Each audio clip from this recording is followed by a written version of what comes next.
Yes, hi, this is Super Dave. Good to be here. Great to be here. Continuing on, um, now on to Superman 2. I forgot to mention that the first Superman movie was released theatrically on December 15th, 1978. They were supposed to make a summer release for that, but they couldn't get it done in enough time. But thankfully they were able to get it out for a Christmas release 1978. Now we're going on to Superman 2. Superman 2 had an even more interesting release schedule. It was released in Australia December 4th, 1980, and in other parts of Europe in late 80. And then Easter time in 1981, April of 81, and then finally in the USA on June 19th, 1981. Um, of course, there were many Superman premieres leading up to that. So, anyway, I will just say this hint, hint about the Superman series. When we get to two, it's even better. And I think I'll give you my opinion on three when we get there, but two is even better. Um, it's even better. And Superman 2 really, according to Ilya Salkin, and he's absolutely right, Superman 2 is not really a sequel. The movie was conceived and announced before the original started production. As a matter of fact, Superman 1 and 2 were shot at the same time. What ended up happening was eventually the producers, and that includes an uncredited producer, Richard Lester, and the producers, Alexander and Ilya Salkin and Pierre Spengler, they realized, and this was Richard Lester's idea, that we need to put Superman 2 on hold. We've shot enough of Superman 2. Let's focus on getting Superman 1 out. So by the time they put Superman 2 on hold, something like 86% of the movie had been done by Richard Donner. However, the finished product, according to Richard Lester, is that it's only 12% Donner footage. Fans debate it. Let's review the content of the movie. First, I want to review the theatrical version, which came out June 19th, 1981. And as far as I'm concerned, it's even better than the original. Um, but you can see how it's part of a two-story arc. I mean, Mario Puzo, who also wrote the Godfather movies, he wrote an epic two-part story. And you can see that in his scripts, which recently have been released online. Um, I want to focus on theatrically what happens in this. And again, spoiler alerts, please see the movie first. But Superman 2 essentially picks up where Superman 1 left off. There might be a period of time. It may not be the next day. It might be uh, a year or so later. We don't know. But the movie opens right away with action.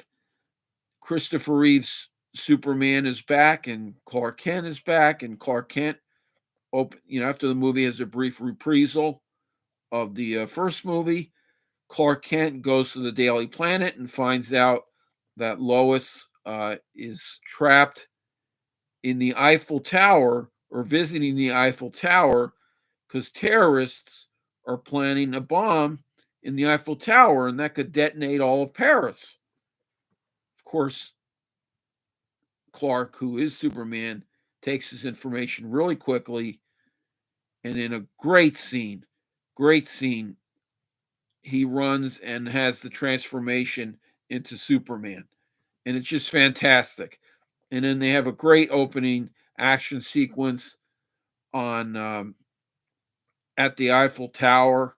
It's really, really fantastic.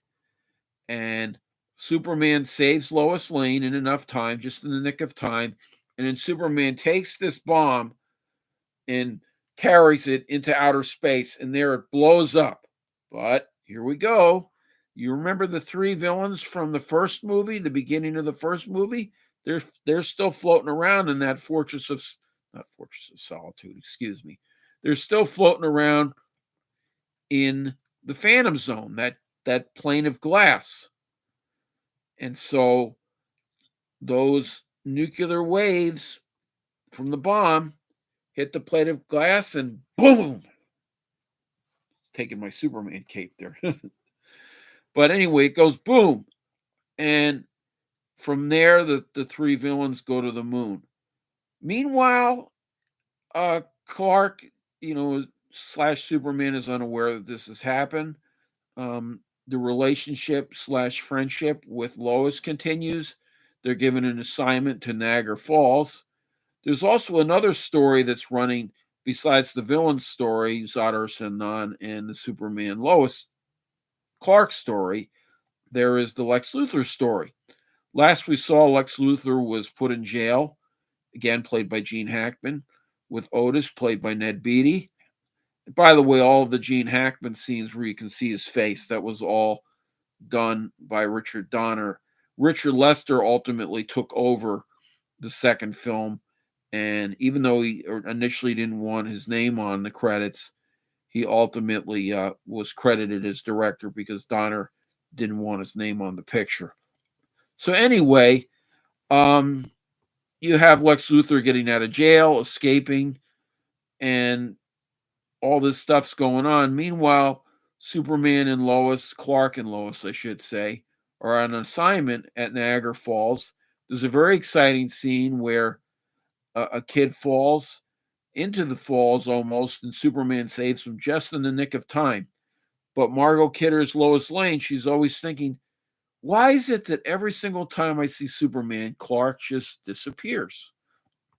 And I love the honeymoon haven scenes and all that. The interiors were shot at Pinewood Studios. The exteriors were actually shot at Niagara Falls in Canada. I've been there myself. I went on a missionary trip there prior to my 1996 summer trip to Bolivia as a missionary with the Salvation Army. I went to Niagara Falls, and maybe sometime I can show some pictures of that.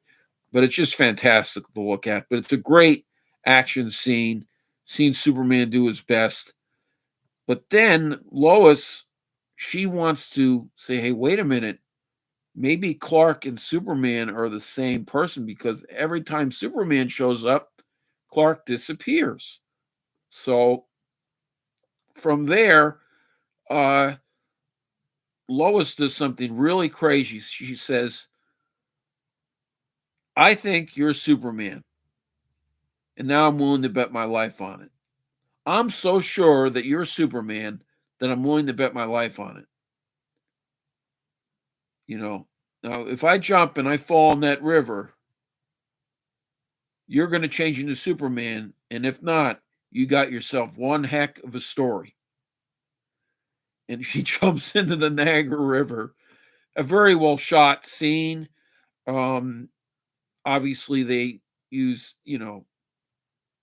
not so obviously, they used a water tank at Pinewood for certain shots. They weren't going to actually have even the most experienced stunt woman in the Niagara Falls. But it's a fantastic scene.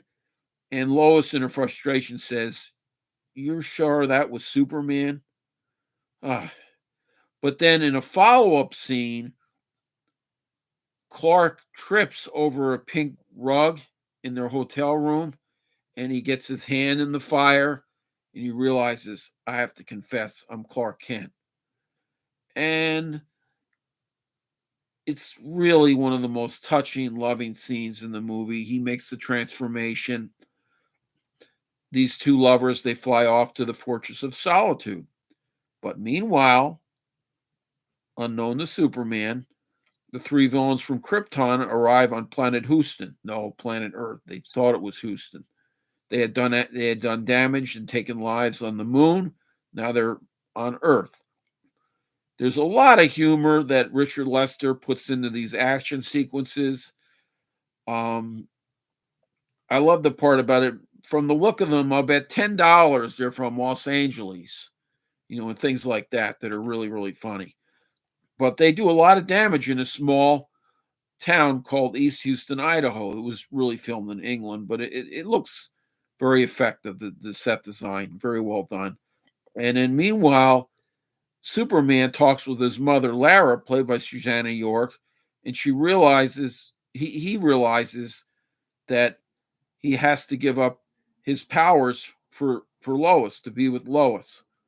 In the script's original idea, and we'll talk about this more when we focus on the Donner cut of the movie, Superman has a chat with his mother, Lara, and he gives up his powers for Lois. Meanwhile, the villains are taking over the White House.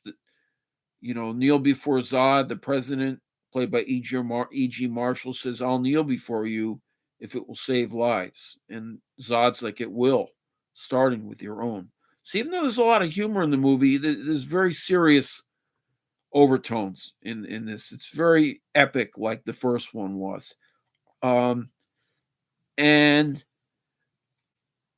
Clark and Lois go to a local diner, I guess somewhere south of the North Pole in Alaska or something like that.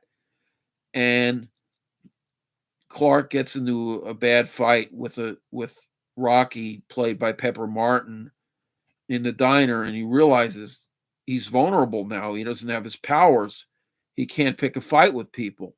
Then they turn the television on, and the president says, "I hereby surrender all authority over this planet to General Zod." And Superman, or Unsuperman, Clark, realizes that, oops, I got to go back to the fortress. There's got to be a way. So he goes back to the fortress, and he eventually finds this green crystal, and then it cuts away. We don't know what happens. But could it be that there's some remaining energy there that will bring back Superman his powers? Originally, it was said, once it is done, there is no return. You will become a man.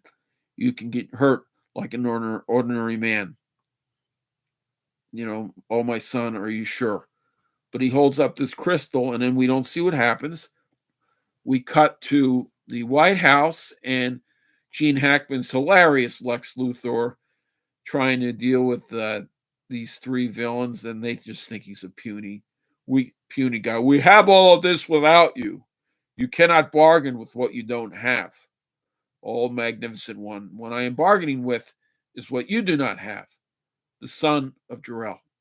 And he says, "The son of Jor-El on this planet." And Lex leads them to Metropolis. And finally, Superman does show up, and he says, "General, would you care to step outside?" Great line, fantastic line. And even though Donner directed a good portion of the movie, Lester did the majority of the action sequences. And the fight over Metropolis is just absolutely incredible. Absolutely incredible. My favorite two parts of the fight and there's several parts of it. There's a part where they're fighting and he twirls Zod into the Coke machine, like Times Square. There's a sequence where he saves like an oil tanker, where he takes a super breath and goes, and then the part where two of the villains lift the bus, and the way the music kicks in. I should mention Ken Thorne. He took over for John Williams, but uses Williams themes, does a brilliant, fantastic job with it. And Superman realizes that he has to divert the fight to the Fortress of Solitude. By the way, there's a lot of humor in Lester's version, but I have absolutely no problem with it whatsoever. It can't just be a tragedy. It's a comic book. And I think Lester did really the best job in establishing the comic book feel for the movie, giving it a sense of humor without winking at the camera. I think that's great. I just think that's great. It's fantastic. And so they go to the Fortress of Solitude, including Lois. They take Lois and Lex along, and they have more of a fight, more of an action-oriented fight. He even takes a scene where he takes the S symbol off, and it's really something. And then finally, he says, "You have to kneel before Zod."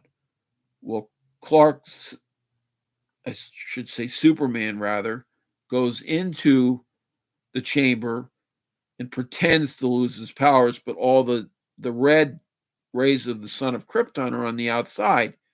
Villains don't know what's going on. And then Superman comes out and Zod's like, "And now, finally, kneel before Zod." And he sits there and cracks the hand, and just really, really something. And he wins over these villains. I don't think he kills the villains. I think off screen they go to jail or something, because Superman doesn't want to kill anybody. Lex apparently is left in the fortress, but again, no, I think he goes to jail. And Lois Lane, she's left with the very sad reality that, what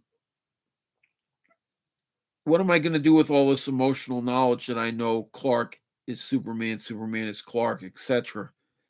And there's a very touching and there's a very moving scene where they have a heart-to-heart talk in the Daily Planet, and Superman decides to wipe away her memory with a memory kiss. I think it's a very effective scene, a very touching scene.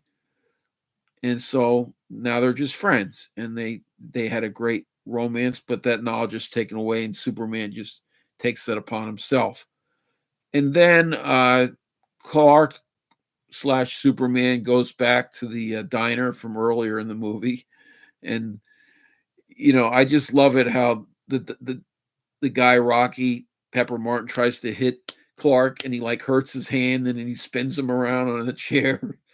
That's actually a scene that Richard Donner shot, amongst many scenes, and in what is really probably the most patriotic scene in the series, or one of the most patriotic scenes in the series. Superman flies with the flag back to the White House and says, "Sorry, I've been away. Good afternoon, Mr. President. Sorry, I've been away so long. I won't let you down again." And hint, hint, he does let them down again in the next movie. We'll talk about that in a few minutes. I love the theatrical version the best. Um, I like it better than Superman 1. I'm going to explain in a few minutes my feelings about Superman 3, leaving you in suspense so you'll tune into the next video. I love both versions of Superman 2. Both versions get 4 stars. The Donner cut, I'll give it 4 stars, but I do think the Donner cut has a number of flaws.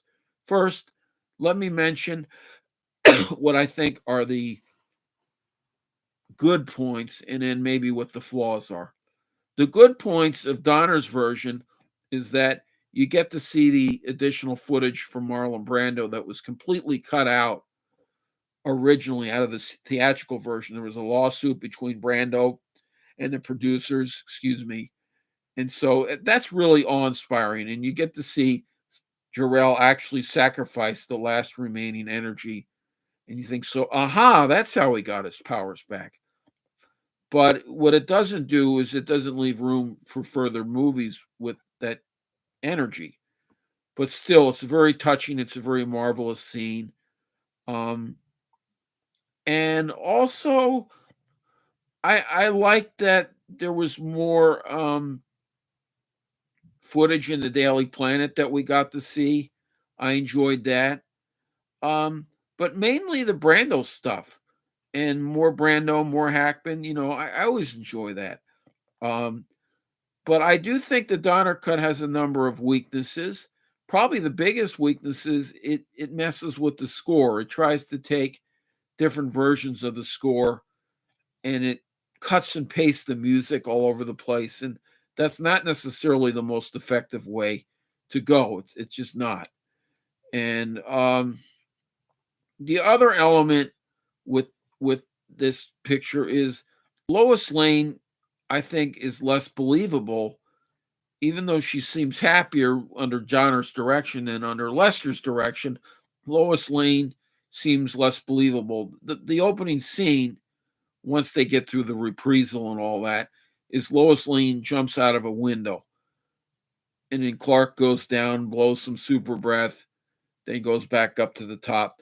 Who's to say that crowds wouldn't notice him with the eye beams and with the laser beams and with the super breath?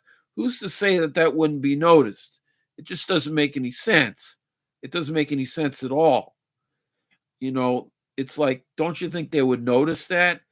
And also, I think the idea of Superman and Lois bedding each other, having intimacy in bed with all his faculties and powers before um, before seeking the parents' blessings. I just think that's uncharacteristic of Superman. I think he would go to his parents first. And also, they're turning the world around backward again. That's not a bad idea. That's a good idea. But we've already seen that in part one. Originally, that turning the world back was actually intended for part two. So, but the Richard Donner cut, which was released in 2006, it's got enough differences where it really qualifies as its own movie. Still, nevertheless, I recommend both versions. They both get 4 stars. And now, with a very happy face, I look forward to going on and reviewing Superman 3. Coming up next.